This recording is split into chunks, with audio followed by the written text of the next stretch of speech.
Welcome everybody on this auspicious day when Clare are going to beat Cork this afternoon. My father came from Clare, so I'm duty bound, and I do remember when the curse of Biddy Early was finally lifted all those years ago, so let's hope that that same spirit prevails today. Now, you're all here this morning to hear Brendan Kelly, who is what's sometimes called a Renaissance man, someone with a variety of interests and expertise, at whom us lesser mortals marvel for his achievements and his energy. In addition to his medical degree, he holds master's degrees in epidemiology, healthcare management, Buddhist studies, and mindfulness-based interventions, an MA from Trinity College Dublin, doctorates in medicine, history, governance and law, and a higher doctorate in history. Good grief.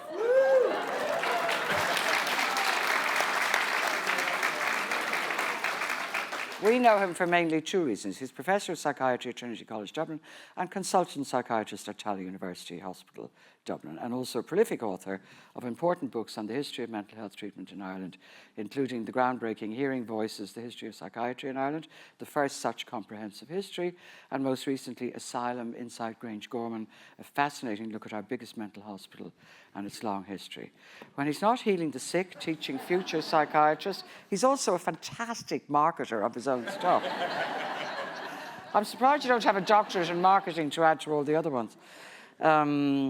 When he's not teaching future psychiatrists, healing the sick, or writing important history books, he finds time to give us books on wellness and tips on how to preserve our own mental health, including The Doctor Who Sat for a Year, The Science of Happiness, and Coping with Coronavirus, among others. He has also written a biography of Anthony Clare, a very influential Irish psychiatrist, and a valuable book on mental illness, human rights, and the law. His list of research articles and chapters runs to 25 pages. If he wasn't such an utterly agreeable and pleasant person, he would be attracting his fair share of Irish begrudgery for all this industry, insight, and wisdom. In fact, it would be hard not to hate him. But he is, in fact, utterly agreeable and pleasant. And he's by now a great favourite here at First Thought Talks. So, Brendan, you are very welcome back again to Galway. So we're here today to discuss your latest book, Resilience, Lessons from Sir William Wilde on Life After COVID.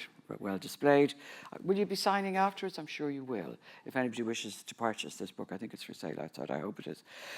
Your choice of William Wilde, Oscar's famous father, is interesting, in that he was the 19th century equivalent of you in many but not all respects. He too was a practicing physician, an ophthalmologist. He too was an eminent academic, in his case, in the fields of archaeology, epidemiology, statistics, and antiquarianism. He too represented an enviable capacity to turn his hand to many diverse disciplines. You part company on philandering. He did, you don't. And he was ferociously flamboyant, whereas you are suave and calm. In Resilience, he is your guide, as Virgil was to Dante in the Divine Comedy, through your account of our recent global pandemic. Tell us why you chose him. Wow, Catriona, that was a lot of stuff. How am I doing here on the microphone? You can hear me okay? Okay. Well, look, thanks for that, Catriona, and thanks everyone for coming along this morning. I know it's early on Sunday, and we're going to be talking a little bit about COVID, about the pandemic, about mental health and so forth. And thanks for all squeezing into the room. I think it was sold out, so I feel a bit like Taylor Swift this morning. But there the analogy ends with me and Taylor. You are a kind of a rock star. You think? Okay. We'll park that part of the morning now, Catriona, and we're going to move on to Sir William Wilde. So, look, I'm a doctor. I'm a medical doctor, a psychiatrist. And incidentally, I'm from Galway, so I cannot leave town without giving a shout out to Renmore. I know there are some people here from Renmore. I went to school Catriona, the Bish, St. Joseph's College, and university here in Galway. And I'm a medical doctor. Now, Sir William Wilde as he was at the time, was a medical doctor. He lived from 1815, I think it was, to 1876. And he was the father of Oscar Wilde, the playwright. He had 6 children, 3 before he was married. That's right. 3 after. Philandering. Well, and he was kind of interesting in that way. Lady Wilde used to say that whenever the doorbell rang, her heart would sink because it would be another woman with another child saying that this was Sir William's child. And more often than not, she was telling the truth. So he was the father of Oscar Wilde. And of course, Sir William's fame has been eclipsed, I suppose, by Oscar Wilde's achievements. But Sir William was a doctor. He was an ear surgeon, an eye surgeon. He founded St. Mark's Dispensary and Hospital for ailments of the eye and ear for the poor of Dublin. And he was knighted. He was oculist to the Queen. This didn't mean anything much, except that if the Queen was in Ireland and developed an eye problem, he would have tended to her. It was a position he is believed to have conjured up himself. It didn't actually happen. But he also took an interest in the census in the 1840s and 1850s. And the census collected a lot of information about the population, but also about illness. And Sir William wrote up census reports.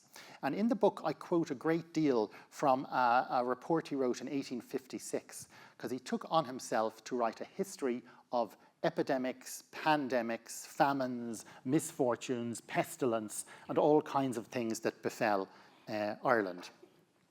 Now, he mixed numbers and facts in with less reliable stories, lots of material from the Annals of the Four Masters and other bits and pieces, but it resulted in an extraordinary document reflecting back on pandemics. And, you know, when COVID started, and I was reading some of these census reports from the 1850s, and the parallels were extraordinary.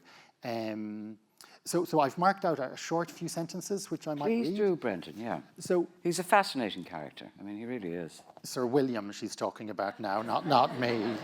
Stop fishing for compliments now. You got loads already. Okay, so this is 1856, right? And Sir William Wilde is writing about the history of plagues and pandemics in Ireland since the beginning of time up till 1856. And I'm sitting reading this at the start of COVID. So here's what he wrote. Many of the plagues from which this country suffered were continuations of great waves of pestilence which had already passed, according to the course of plagues, from the east over the European continent, carried along the track of human intercourse by commercial dealings or borne onward by various people. And so reading this at the start of COVID, this idea of pandemic starting in the East and being carried across Europe was obviously very, very resonant, because our position then, and I think now, is that this was first identified in Wuhan, it spread around the world, and if I remember correctly, we are blaming some poor school child who came home from a ski trip on Italy and bringing COVID into Ireland, just exactly as Sir William had said. And what really strikes me is how this all felt so new, and it was new for us, for me, for you, for us, but it was by no means new when you look at the patterns of history. And Sir William had written so well about this. Now, he had written about lots of other things that are significantly less reliable, to put it mildly. So, for example, he says that in the year 649, Loch Ness was turned into blood. He says that in 683, a shower of honey, a shower of silver, and a shower of blood fell on Ireland. And also in 759, a shower of pure silver and a shower of honey fell at Inishowen. So there's a lot of folklore mixed in his account of plagues and pestilences. But almost all of the things he describes either happened in some way, or else something happened. Are there sort of metaphorical representations of something? There are representations of something that could not be better described. So really, really interesting. And he put all these in the census report. Like, the census report did not need all this information. But that's no reason not to put it in. No, absolutely not.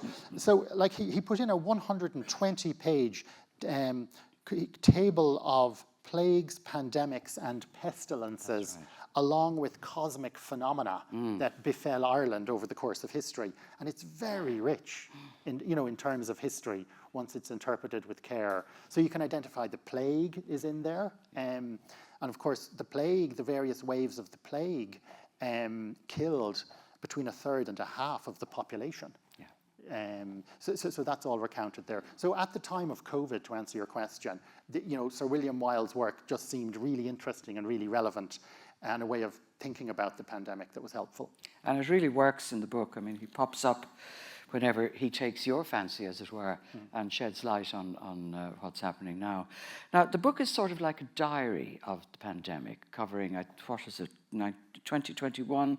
It's actually a year, spring 2021 to spring 2022, with flashbacks to the early days when we were all completely frightened because we just didn't know what this was and there was no vaccine available. And you have an epilogue at the end which is really useful and deals with things like long COVID, which are still with us, of course, for some unfortunate people.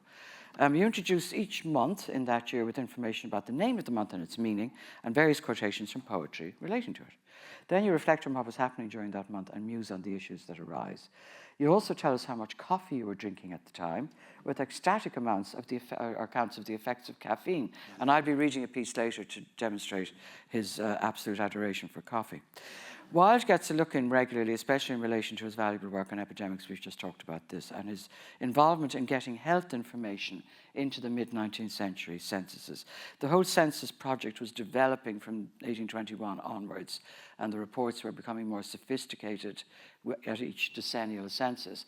Wilde arguably had the biggest effect of anybody on improving the quality of the information that we got with the census. So that's your structure, like a sort of a diary, but with flashbacks and flash forwards. Tell us why you chose that kind of structure and how it helped you to convey your insights and your knowledge about COVID-19. Yeah, well, I'm a psychiatrist. I work in Tallaght University Hospital, so I was working there through the pandemic. And this quasi-diary structure, it really starts the day I got vaccinated, the day the vaccines came. And, I was wildly lucky to be working in a hospital. I got vaccinated early in the morning on day one of healthcare vaccination. And it was the strangest thing, because I went into the room that was set aside for the vaccines in the hospital, and a very nice nurse gave me a huge big smile, and I filled in a form. She gave me a little jab, and I left the room, and it was like nothing had happened. It was like a very small event in one way, but then it was a seismic event in another way, because vaccines came quicker and were better than we had any right to expect. It's amazing. Overall.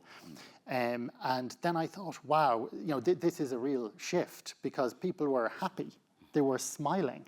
There was an atmosphere of slight giddiness in the room among the staff who were doing the vaccine program. And this was just so different to so this was January 2021. So this was so different to the previous year. And it just struck me then that this might be a good time to to put some of this on paper and start to write a little bit about emerging from this, if you like, coming out from this. It's just the emotional side of that shift really struck me after a year of, well, you know what the year was like, 2020. All those lockdowns. Yeah. I met you actually shortly after you were vaccinated. Right. And there are two things I remember from that. First, you're describing what you've just done now. What you said, it felt extraordinary. That had made a huge difference to you that you'd been vaccinated, and you felt glowing for a while. But you were also telling me about the fact that you were, we all remember hearing about what was going on in the hospitals, people with severe lung incapacity from COVID. The only thing you could do was what's called proning. So you had to turn them over to help them breathe better. And you were doing that every day. Every member of staff in the hospital had to get in there and turn people over to help them to breathe and then start all over at the beginning again. And I just thought, my God, this is primitive, but people are doing their best to try and save lives here. Yeah, I mean, in the hospitals it was difficult. I know some of you worked in hospitals and other parts of healthcare and then other frontline services. When we talk about frontline services, hospitals always grab the headlines, but there was bunches of other people doing similarly dangerous and important things, driving trucks around the place and so forth. But in the hospitals, I think what we discussed that day was this extraordinary situation where where, you know, people with severe COVID in ICUs, they did better when they were prone, but you couldn't be left that way. So there were sort of teams of people who spent all day turning patients, literally all day. Because when you're turning somebody in ICU, they have so many tubes and bits and pieces. It's incredibly difficult. The risks are so high when someone is critically ill that that it takes ages. It took 30 minutes to turn a person. So there would be this team of people who would spend all day turning patients, and by the time they're finished, it's time to go back to the start and turn them all again. And just this extraordinary commitment that I saw among sort of my colleagues in the hospital. Now, I'm a psychiatrist. I wasn't sort of at this dramatic end of things to that degree, but just watching all of them was extraordinary. Like, it was humbling. And again, the vaccination program and the testing programs that were rolled out, I mean, the health system responded at enormous speed and showed a capacity that, now I work in the health system, so I'm going to be very loyal to it here. I'm going to say it showed a capacity that some people might have felt the health system was not capable of. But it was, and it rolled out, I mean, 96% of the population was vaccinated, very high speed, and testing as well at very high speed. So certainly I felt that needed to be written, and there's a bit about that in the book, I think. There is. You actually often stop to praise the people in the health services who, let's remember, were under threat themselves very seriously, particularly for the first year, when nobody really knew what was going on. Nobody really. No vaccine. And this is the big thing, as we appear to be on the cusp of a COVID inquiry. The big thing that I'm keen people remember is the uncertainty at the time. And so any inquiry, you know, there are two kinds of questions. Knowing what we know now in 2024, what would we have done differently and should we do differently in the future? And the second kind of question is, based on what was known back then, how was the decision making? And we have forgotten that at the very start of COVID, there were days when it was not unreasonable to think, you know, will nearly everyone die? You know what I mean? That uncertainty was so big. So I think it is important to remember back to that uncertainty, and particularly if there is, whenever the inquiry gets going or whatever is done, the review, that there is the question about today. Knowing what we know now as we sit here nice and calmly, and we have a lot of epidemiological information, what would we do differently? But also thinking to the situation back then, making decisions in the face of such uncertainty. How was the decision-making process back then? And it'll be interesting to see how that emerges. But I mean, we did pretty well, I think, overall, and that's one of the conclusions you come to in the book, that comparatively speaking, as you say, things were rolled out. The essential thing was to get the vaccine into people as fast as possible, and that did actually happen. Brendan, mental health is obviously a deep concern of yours. It's what you do for a living. And you were interested in this during the pandemic, what was actually happening to people.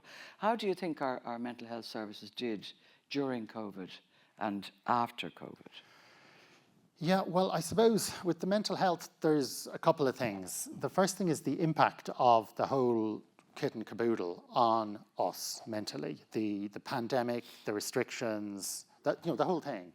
And there were lots of population studies done at the time about the impact about mental health during the pandemic.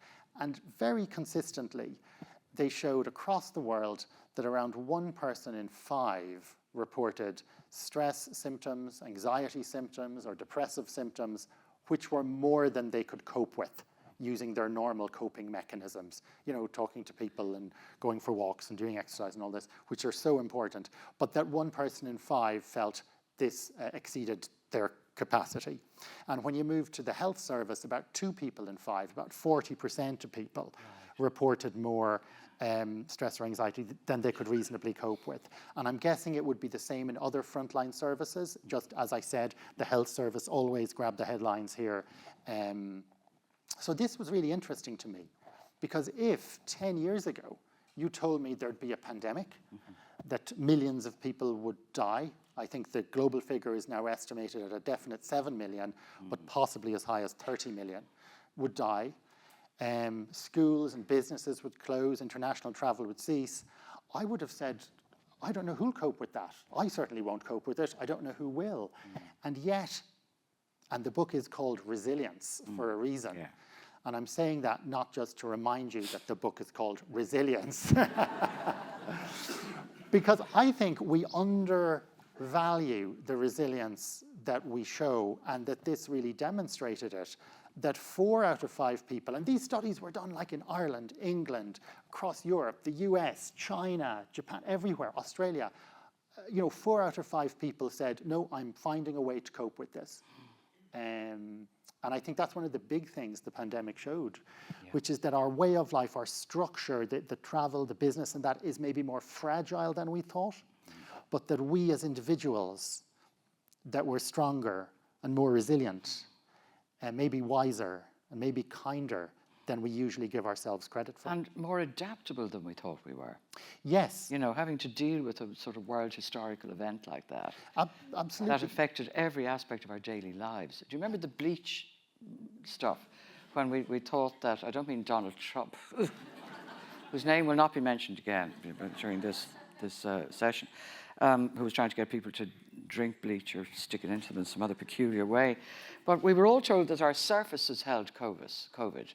And we had to, I remember like bleaching my groceries when I brought them home and washing the door handles, doing all this. And then I read Ed Young in the Atlantic Monthly, who was one of the great writers about the pandemic, who said when they did the original test for COVID on surfaces, it was 100,000 times the size of what could actually happen.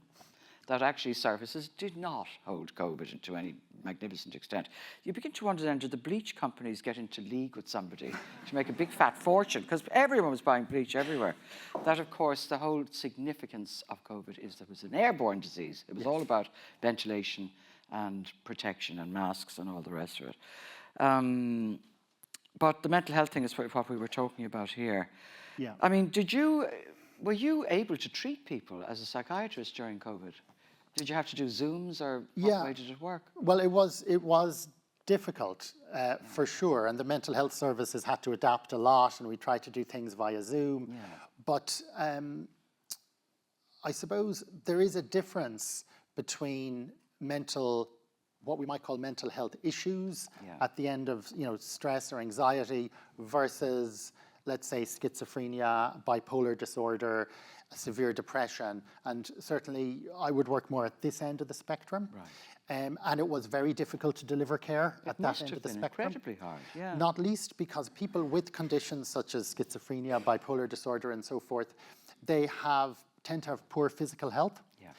Yeah. They were more than 6 times more likely to get COVID compared to people without these conditions. And once they got COVID, they were more than double as likely to require hospitalization, and they were more likely to die of it, mainly because of pre-existing poor health, and particularly respiratory disease linked with smoking.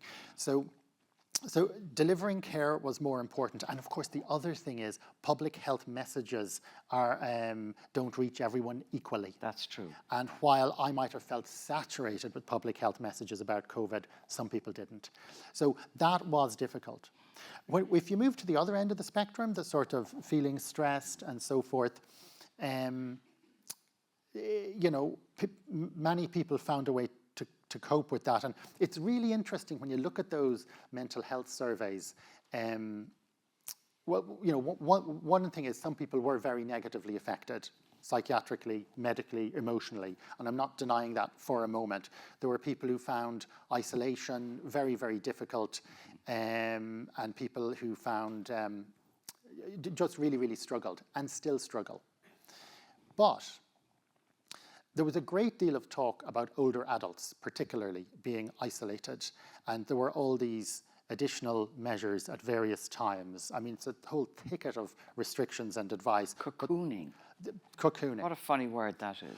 But the evidence in every country, including Ireland, is that comparatively speaking, older adults did not suffer as much in terms of mental health as younger adults did. And so contrary to a lot of the messages that we got, the messages were frankly ageist, or certainly they undervalued life experience. it turns out that older adults, by virtue of being older adults, have been through a lot more, are a lot sort of tougher and more rugged than given credit for. And younger adults just not having as much life experience. I'm not making a sort of a snowflakey argument at all. I'm just saying they don't have as many miles on the clock and haven't been around and through various things, that they struggled an awful lot more than older adults did. And of course, they were missing sort of crucial things, life events, like going to college, meeting their friends, going out, getting drunk, and doing all the things you're supposed to do when you're in college, as well as studying, of course. So you're missing all that, and like that, you don't get that back, you know? Yeah. So that's a sort of mournful situation for a young person. I felt really sorry for young people during COVID. Like those of us who are longer in the tooth, as you say, have all sorts of strategies to do with these things, because we've learned how to manage grief and various things like that that come up. But of course, there was also the issue of bereavement, because, you know, people died. And didn't just die, died in dreadful circumstances where their loved ones couldn't be with them. And that's a really serious event. Did you find that rebounding into your practice with people saying, I'm really upset by the way my husband died, or whatever it may be? Yeah. That must have been terribly Oh, hard. for sure. And this leads to kind of very complicated grief and ongoing grieving, you know, way into the future, not being able to say goodbye, not being able to you know, hug people and so forth. But also knowing that there were reasons for that, you know, that it was arguably correct, because very often, you know, if, say, an older adult was dying, then their partner was probably at relatively high risk of a bad outcome if they got COVID as well.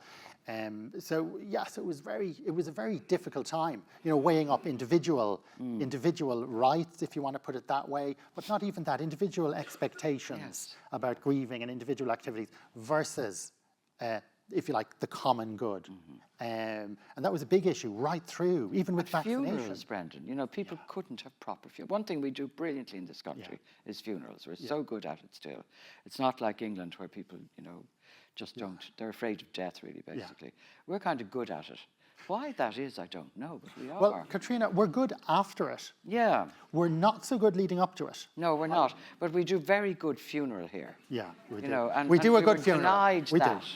There's a big day out. Everyone celebrates the person's life. There's singing and dancing and drinking and all the rest of it, which is slightly pagan, thank God. And here we have Ireland summarised perfectly in a phrase. Exactly. It's slightly pagan, Thank God.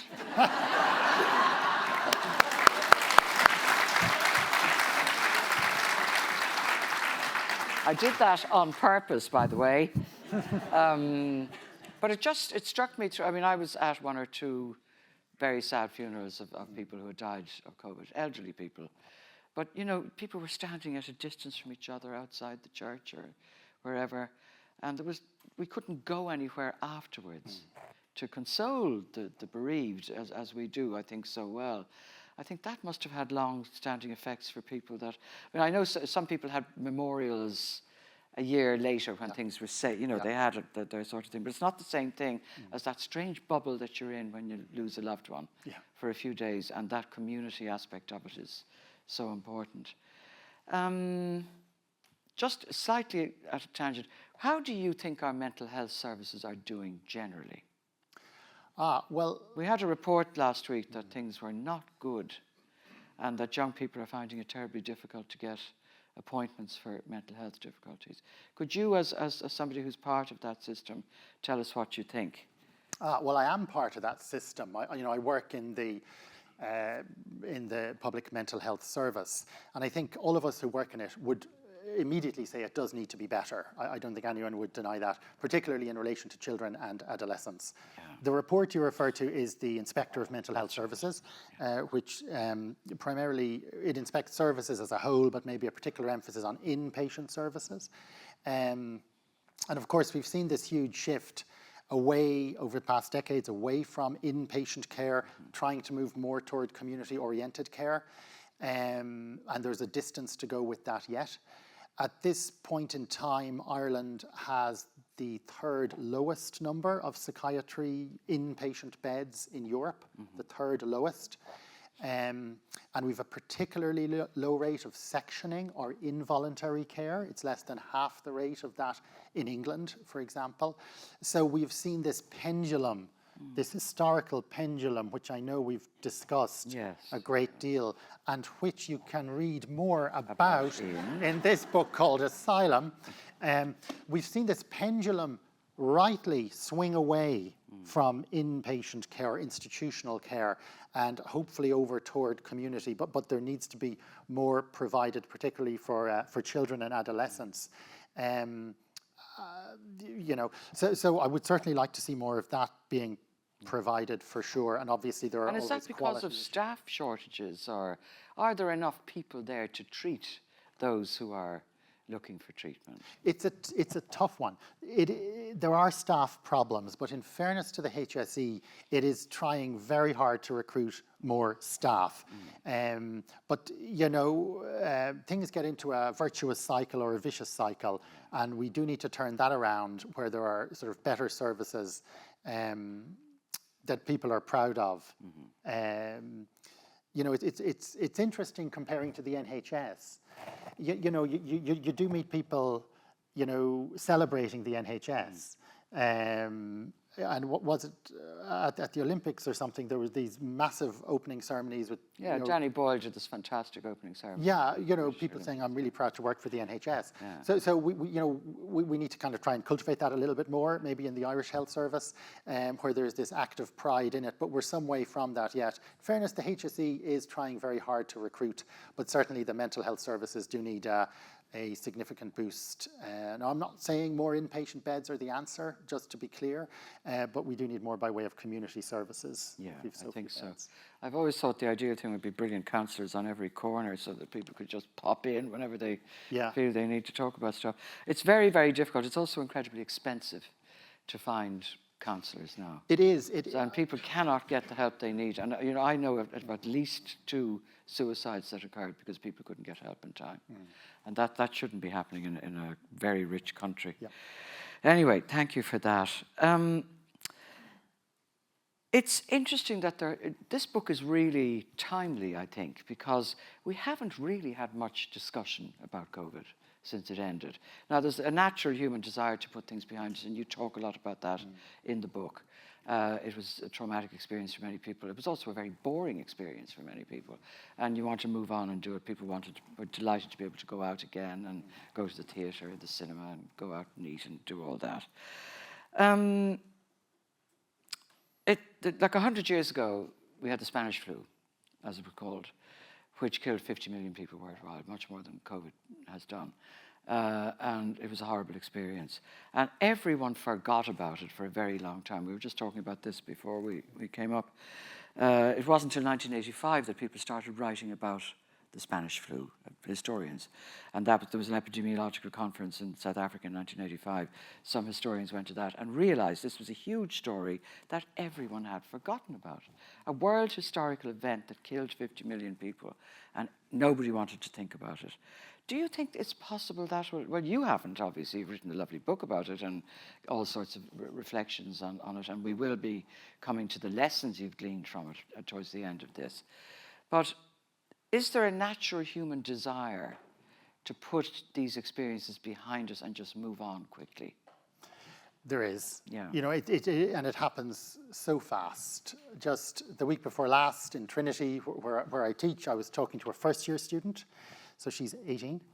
Yeah. And I mentioned something about COVID. And she got this kind of distant look in her eyes. She said, oh, yeah, that was when I was a child. Yeah. And I said, whoa, wait a minute now. Where till I think this through? So in 2024, she's aged 18. So in 2020, when it started, she was 14, in fairness. So she was a child. And between then and now, she had this big transition of going to university. So she had pitched it as something in her childhood.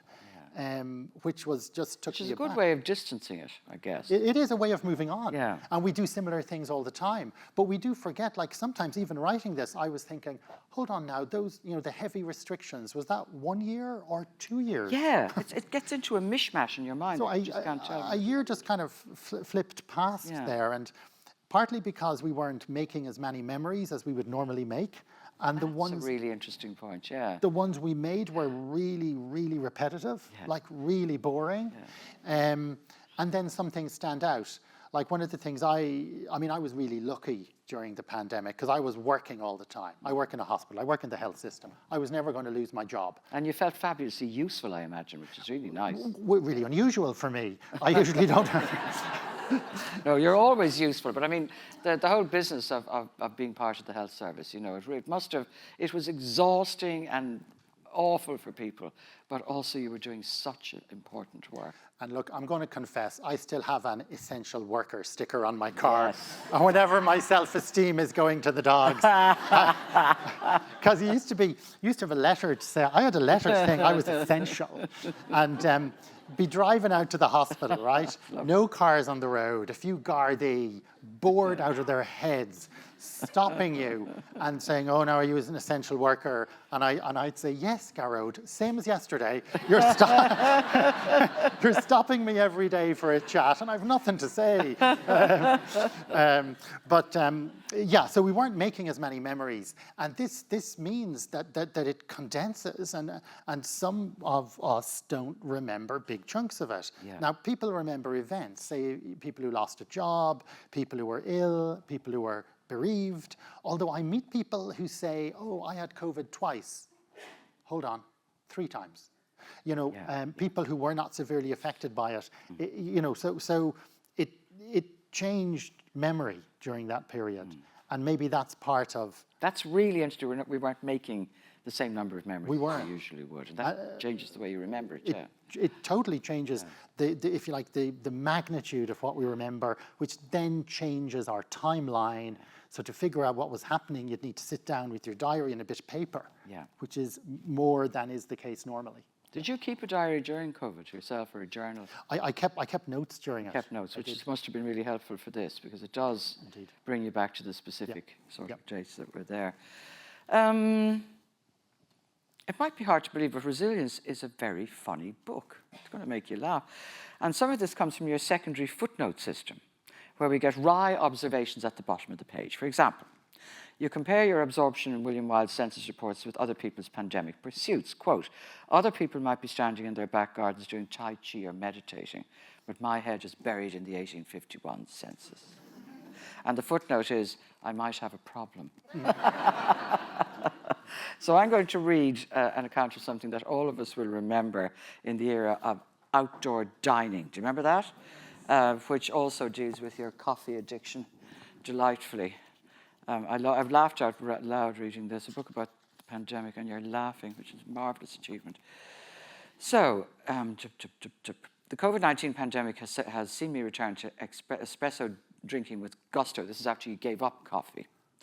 Right now, as I type these words, I'm perched on an excruciatingly uncomfortable high stool with no back outside a hipster coffee venue, in inverted commas, in Dublin city centre. It's raining, so everyone who's seated outside is getting very, very wet. I pretend not to care because everyone else pretends not to care. We all care. The situation is even grimmer than it sounds. I'm surrounded by men with manicured facial hair, clipped beards, and carefully frayed woolen jumpers. There's nothing quiet about this desperation. We're all at the end of our tethers. And now we are sodden too, dripping rainwater onto our laptops. The scene is absurd, the ritual ridiculous, and the players senseless. Samuel Beckett is creeping into this as we speak. I could go on about this experience in more detail, and like all obsessives after 2 espressos, I will. The coffee shop is a grotesque parody of itself. A baroque overstatement of all that is objectionable in nouveau coffee culture. Individually crafted chocolate brownies set on tiny wooden pedestals, ethereal in their beauty, but each scarcely more than a mouthful. Staff chat among themselves, inaccessible in their self-absorption. We all know that. Lack of peripheral vision. Can I get a coffee? And they're chatting about their night out last night. They work hard to look scruffy, but I know a thing or two about genuine scruff. This is not it. This is carelessness curated. And the footnote for that is, give me strength. I love that. Are you off the coffee again, Brendan? No, unfortunately, I'm back on the coffee. You stayed with it. I mean, it's a lovely trick throughout the book we suddenly get Brendan with the describing in detail the effect that a double espresso has on him. And it's really marvellous. Now, I want to get to the audience at some stage soon. So you finished the book with 5 lessons to be learned from our experience of COVID-19. I think it would be useful for everybody if you took us through those 5 lessons. Yeah, well, look, one of the first things I say in the book is that there's a huge chance we'll learn absolutely nothing from COVID and the pandemic and so forth, like zero. But this, how can I put this? This did not prove an attractive prospect for the various people involved at stages of the book who want lessons. So I said, okay, but I have to put in, we might learn no lessons at all, nothing, zero. I don't know, do societies learn? I don't think it's a concept. You know, if you want to annoy a historian, ask them what are the lessons of history. And they will say, you know, history, it has no simple lessons. But 5 points that I brought out, and this is getting back a little bit to Sir William Wilde. Firstly, that infection comes around. That, you know, the natural world, particularly infections, it retains the power to bring us to our knees as societies, as countries. And we forget that in rich countries, at our peril. Other countries are more accustomed to famines, floods, tsunamis, you name it. And our feeling of inviolability in a rich country like Ireland is a false one. So I suppose a salutary reminder that infection will come around. The other, that's the first lesson. Oh my God, 5 lessons. Mm-hmm. Right, let's see. The second one was about numbers. I love statistics. At some point I studied epidemiology. I love numbers, graphs, percentages, and when the news started reporting OR numbers. Remember OR numbers? Yes. I thought I'd never live to see such a day. I said, this is my time. You nerd. You're a nerd, Brent.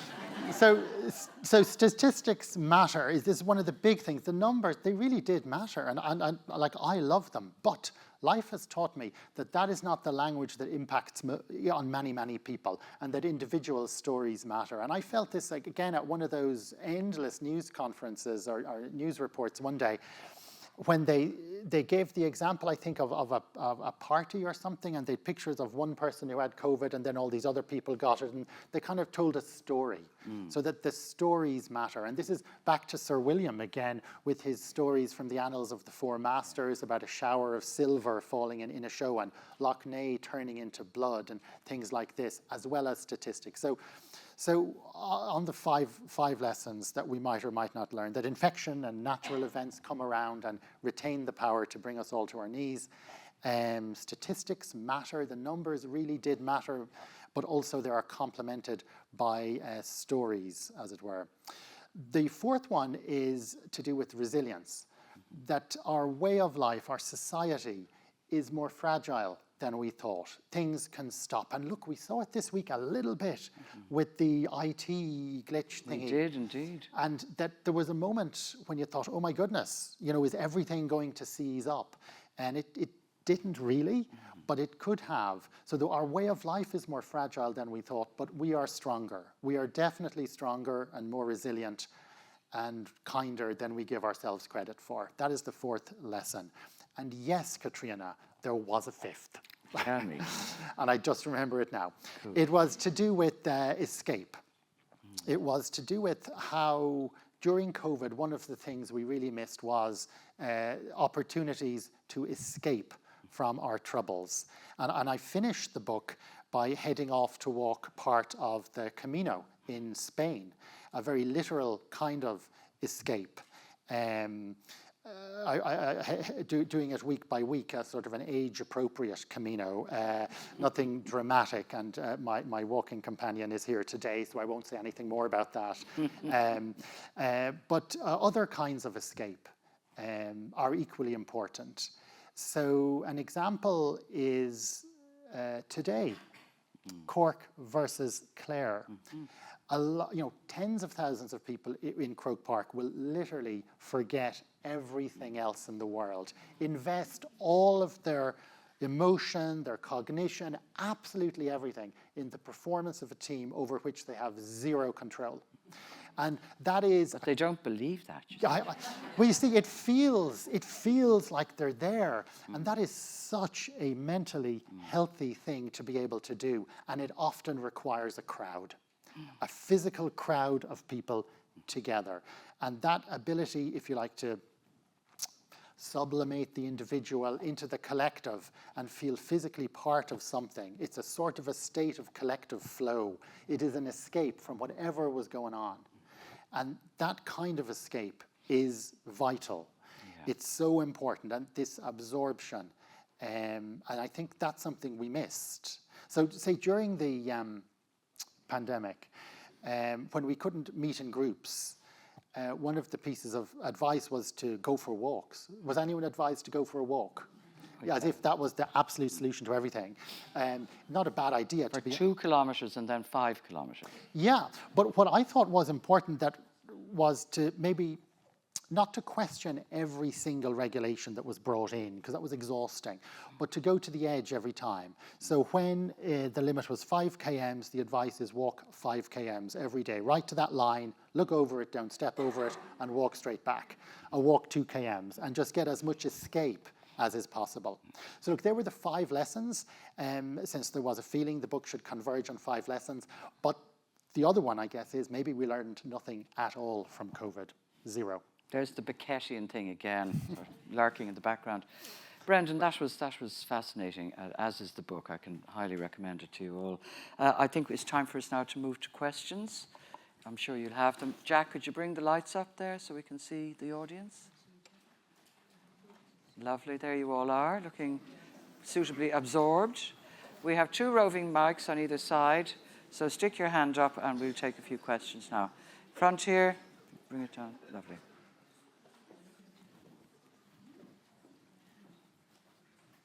Just put your hand up so she knows who you are. Yeah, there you go. Hi, how are you doing? Thanks, that was great. Could you say a little bit more about why the Irish are not good with the death part up until the death part? Really good at the wakes, really good at the funerals, and maybe really good post it for a while anyway, but just why, what's your thoughts on the pre... Yeah. So the question, I think the microphone is working, but it's about death, and my comment that while we might be good after death with the commemoration, the celebration, why not in the run up to it in a similar way? And that's a really interesting one. I don't think Ireland is especially unique, but it is perhaps a particular problem. There is a superstitiousness that somehow a magical thinking idea that it's somehow talking about death makes it feel more real, or makes it feel closer, or will in some magical way brings it on, or bring it forward. And this is interesting. And it's actually, we're doing a study at the minute about advanced healthcare directives.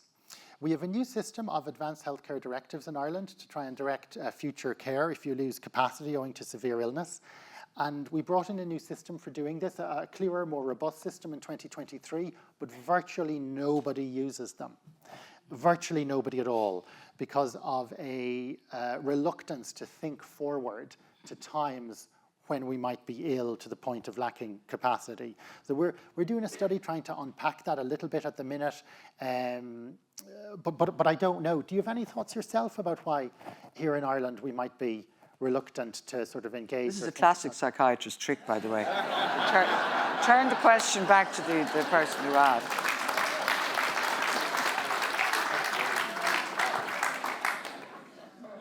I think avoidance of the uncomfortableness, is one.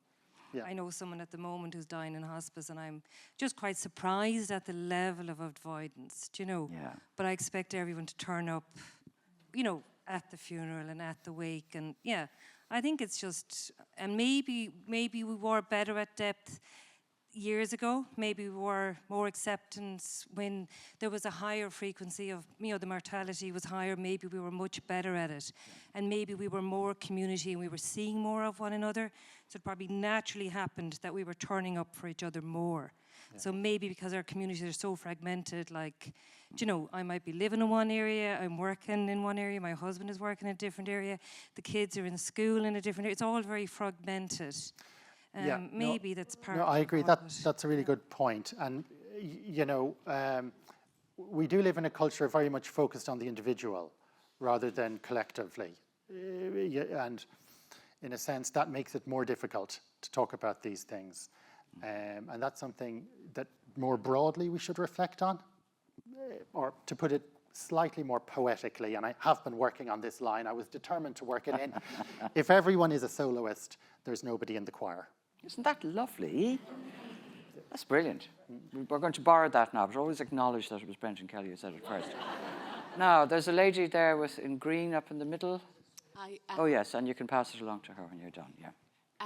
Thank you. It was a really great talk, but I just wonder about the resilience of our society post-COVID, because when I speak to people, I bought into all the restrictions and regulations. I have older parents, and I could see the problems with the healthcare service, and I went, absolutely, I'm willing to make this sacrifice. On the other hand, I have a 19-year-old son now, and I see that his cohort suffered hugely, and he would question whether the restrictions placed on his age group were appropriate. And I speak to people my age who now question, should I have taken the vaccine? Was it worth it? And it is that forgetting what 2020 was like. Yeah. And I think it's across the world. I think it's partly in America there as well. That sort of like, what did the state do to us? Because we've forgotten where we were. So I wonder, and I'd like you to speak to, how resilient is society now when we have people with two very different ideas of whether the state served us or actually did us a disservice?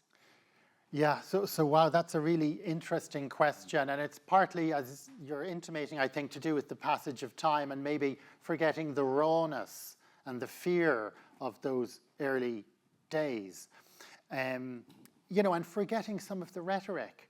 I mean, I remember people saying, you know, once the state takes away certain freedoms, or once you give freedoms away, the state will never give them back. It gave all of them back. You know, and yet that line of rhetoric hasn't been explicitly challenged. The other thing that interests me about our mental health or well-being now is we have this extraordinary tendency now to focus selectively on negative statistics, and this is intensely amplified in the media, you know, beyond anything I would have thought possible.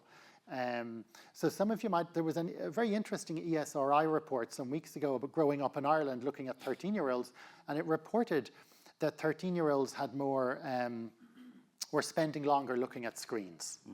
And a lot of the commentary blamed the pandemic for that.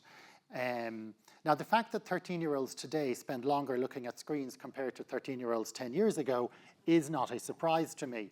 I spend longer looking at screens. But when you look at the actual report, you find that young people, as well as looking at screens more often nowadays, are participating in more structured sports than they ever did. We find that interest in maths, science, and English is hugely increased among boys and girls. We find that parent-child conflict has decreased significantly over 10 years. We find parents are more likely to respond to difficulties with their children, let's say, by asking why they're upset rather than being disciplinarian. So we have a media that really searches through any report to find something negative, and they really search to find this.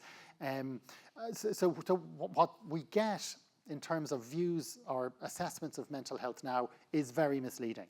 And I don't know how deep to go into that.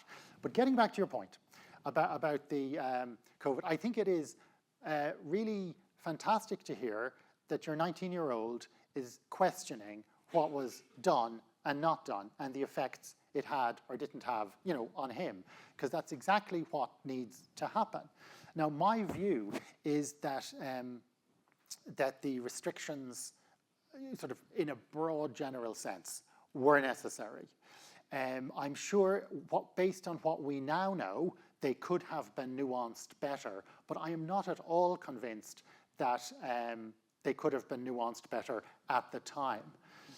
The UK COVID inquiry published its first module report this week, which I was reading through, and really, like, they've spent so far £94 million, and the key finding from the report is that the UK wasn't ready for COVID. Now, had they given me the 94 million, yes, Or spent it on long COVID, because there's very little money being spent on that. And, that's astonishing, isn't it? But there are various other things, like there should be a pandemic preparedness exercise every 3 years in England. But what it absolutely fails to do is look at the wider landscape of prediction, which is misfortune may well befall the human race. And it's likely there'll be another pandemic at some point, but other stuff could happen too. That's right. And if we are to really invest in pandemic preparedness, do we also need to invest in IT meltdown preparedness? Do we need to obviously invest in climate change preparedness? We can't look at preparedness for COVID on its own, because really no one saw it coming. And I do have a passage in the book about, could this pandemic have been predicted? And obviously there were people who said there's going to be a pandemic. But every single year, the virologists and public health people have told us we're on the cusp of a pandemic. And every single year they've been wrong, except for 1 year when they were right. And look, if the earth opens today and fire-breathing dragons come out and try and kill us all, you know what? There's someone out there somewhere who said that on his blog. All right? Because he was watching Game of Thrones too often. But look, getting back to your 19-year-old questioning what happened is exactly what needs to happen. That people thoughtfully question what happened and figure out, was it right, was it proportionate, was it wrong, and what should we do next time? Lady in green, last question, and we're running out of time. I'd just like to share something, and then I want to ask a question. At the time, I was working in Africa and in Botswana, and part of my work was working with the government to look at solutions of what it is that can be done. And it's very interesting you telling your experience here in Ireland, when the conversation there was very much, we have to wait for the West to come up with the vaccines. We have to wait for the West to decide that they don't have enough vaccines, and then they will share them with Botswana. And there was the question of data. The data was not there at the time. And on what evidence do you prepare and determine how to reach out to people? And then there was the question of, should we hold this information? Because if it gets out, it could have political consequences. So it was very interesting telling your story here, which was quite the opposite to where I worked. Now my question is this. For the frontline workers, particularly nurses and doctors, I often wondered since, has there any study been done on how their impact in went out to work knowing that they may die? Has that influenced their choices in terms of careers going forward, or in terms of what they want to do? Because to me, there's a little of us and them, in the sense that there were the decision makers and the frontline workers that had to work every day. And then there was the beneficiaries, others who didn't have to work and had to abide to all the rules. I'd love to get inside the minds of those who were having to work, how that changed them. Because a lot of the conversation is around the beneficiaries, as if it were, those who the regulations were meant for. Thank you. Okay, so thanks for the point about your experience in Africa. Regarding your question, it's really interesting. It was interesting in the hospital, because I'm not aware of any staff member who didn't sort of step forward into this with, just ready to help and then deal with the consequences. So, for example, in our intensive care unit, some of the staff expressed concern about going home and bringing the virus home to family members, children, other relatives and so forth. But that didn't stop them going into work. The hospital paid for them to stay somewhere beside the hospital for periods of time, and paid for them to stay there for a little while before going home as well. I think in terms of future choices about careers, I think it worked more to draw people towards this field rather than to push them away, is my view. The spirit in the health service was quite extraordinary. This feeling of being valued and feeling of doing important work, and it was right across the hospital system that I was in, and then out into general practice as well, where GPs were doing so much, and all those volunteers at testing centres. There was no shortage of volunteers for testing centres and for vaccination centres and so forth. So you had people stepping toward risk. rather than people stepping away from risk, which was quite an extraordinary thing to see. And of course, it changed so much, and it helped. Like we saw the OECD study that showed during the pandemic years, Ireland had fewer deaths than would have been expected had there been no pandemic. And this speaks to, obviously, a number of people died from COVID, but because of restrictions, there were fewer people getting severe influenza and pneumonia and so forth. So overall, for those pandemic years, there were fewer deaths in Ireland than would have been expected had matters simply continued as they were. So it was a very complicated time, but certainly I think it has brought people towards participating in these parts of the health system, certainly in this country, and probably other rich countries as well, rather than away from it. Great. Brendan, thank you so much. I can recommend the book to you all. We will, of course, have a COVID inquiry at some point that will be very long and possibly quite boring, and will tell us things we need to know. Yeah, well, I don't want to be skeptical about the inquiry, but we do need to be very psychologically aware with it. Yes, we do. That, like, it is very tempting to blame governments, and blaming a virus is unsatisfactory from a psychological and emotional point of view.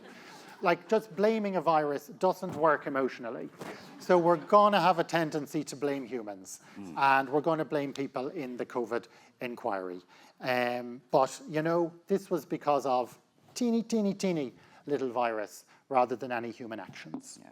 Remember we used to see pictures of the virus with these little spikes floating around, and people knitted virus things, I mean, all those things came into play. They did. It was a thing. It was.